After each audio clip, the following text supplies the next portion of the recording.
পুলিশের উপর আক্রমণ থেকে শুরু করে দুর্নীতি, তোলাবাজি, সিন্ডিকেট, আইন শৃঙ্খলা জনিত সব অভিযোগে জিরো টলারেন্স নীতি নিয়েছেন মুখ্যমন্ত্রী শুভেন্দু অধিকারী। আর সেই মতোই চলছে পুলিশের অল আউট অ্যাকশন। বিভিন্ন অভিযোগে রাজ্যের বিভিন্ন প্রান্ত থেকে গ্রেপ্তার হচ্ছেন একের পর এক তৃণমূল নেতাকর্মী থেকে পদাধিকারী। উত্তর 24 পরগনার অশোকনগরের তৃণমূল নেতা ও হাবড়া 2 নম্বর পঞ্চায়েত সমিতির মৎস্য কর্মাধ্যক্ষ শেখ ইনজামুনকে গ্রেপ্তার করেছে পুলিশ।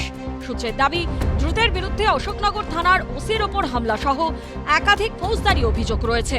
তোলাবাজির অভিযোগে গ্রেপ্তার করা হয়েছে গুমা 2 নম্বর পঞ্চায়েত সমিতির প্রধানের স্বামী এবং তৃণমূল নেতা মনি গাজীকে। সন্দেশখালীতে আবার ভেরি দখল ঘিরে পুরনো সংঘর্ষের মামলায় গ্রেপ্তার হয়েছেন সন্দেশখালী 2 নম্বর ব্লকের তৃণমূলের সহসভাপতি শ্রীরাম হাউলি।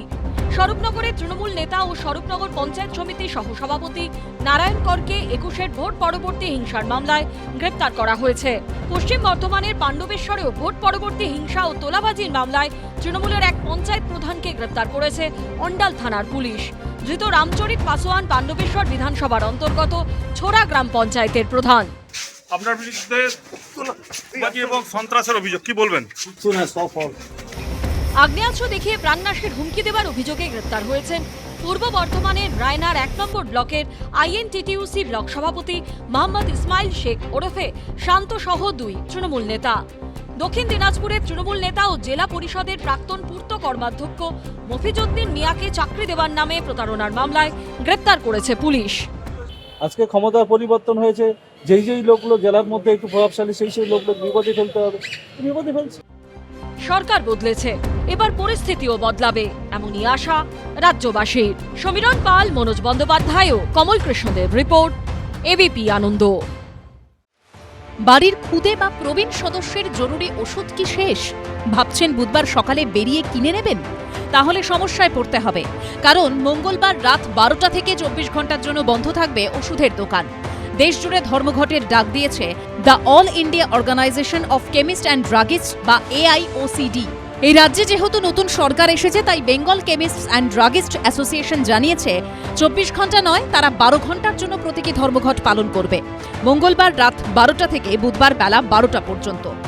ফেক এবং স্পুরিয়াস ড্রাগস ভীষণ পরিমাণে বিভিন্ন পন্থায় আমাদের ওষুধের ব্যবসার মধ্যে তারা ঢুকিয়ে দিচ্ছেন। অনলাইন সিস্টেম, ডিজিটালাইজেশনের পরিষেবার আমরা বিরুদ্ধে নই, কিন্তু অনলাইনের মাধ্যমে আমাদের মানুষের কাছে যে ওষুধটা পৌঁছচ্ছে, আমাদের ওষুধের প্রতিটা প্রেসক্রিপশনের একটা ডেট থাকে, ভ্যালিডিটি থাকে, সেগুলো অনলাইনের ক্ষেত্রে মেনটেন হচ্ছে না। সেই কারণে টোকেন বন্ধ হিসেবে আমরা 12টা টু 12 ঘন্টার বন্ধ আর কি আমরা করব।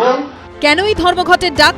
সর্বভারতীয় ওষুধ ব্যবসায়ীদের সংগঠন AIOCD সূত্রে খবর, ড্রাগ কন্ট্রোলের নিয়ম না মেনে ই-ফার্মেসিগুলির দেদার ওষুধ বিক্রি হচ্ছে অনলাইনে, বিক্রি হচ্ছে জাল ওষুধ, বিপুল ডিসকাউন্টে প্রতিযোগিতায় নষ্ট হয়ে যাচ্ছে ওষুধের মান। এসবের প্রতিবাদেই ধর্মঘটের ডাক দেওয়া হয়েছে। মানুষ বাইরে যাওয়ার সুযোগ ছিল না লকডাউনের জন্য, সেই সময় মানুষ কি করে ওষুধ পাবে সেই কথা চিন্তা করে কেন্দ্রীয় সরকারের থেকে একটা টেম্পোরারি রেগুলেশন চালু হয়, তার নাম 220E। আমরা ডোর ডেলিভারি বা মানুষের কাছে পৌঁছে যাওয়ার একটা আইনগত সম্মতি পেয়েছিলাম। আইনটা ইউজ করে কিছু MNC হাউস বলুন থেকে শুরু করে বিভিন্ন বই পড়া কিছু অনলাইন আছে, যারা কিন্তু এখনও ওই ডোর ডেলিভারি করছে, যে এই রুলটা যেন খুব তাড়াতাড়ি উইথড্র করা হয়। ধর্মঘটে দেশজুড়ে কয়েক লক্ষ ফার্মেসি বন্ধ থাকবে বলে আশঙ্কা করা হচ্ছে, তার ফলে বহু রোগী সমস্যায় পড়তে পারেন।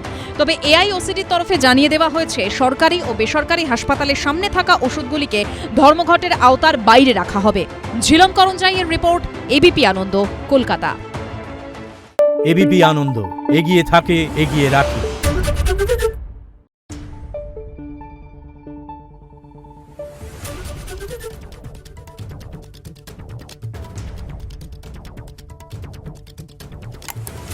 Thank you.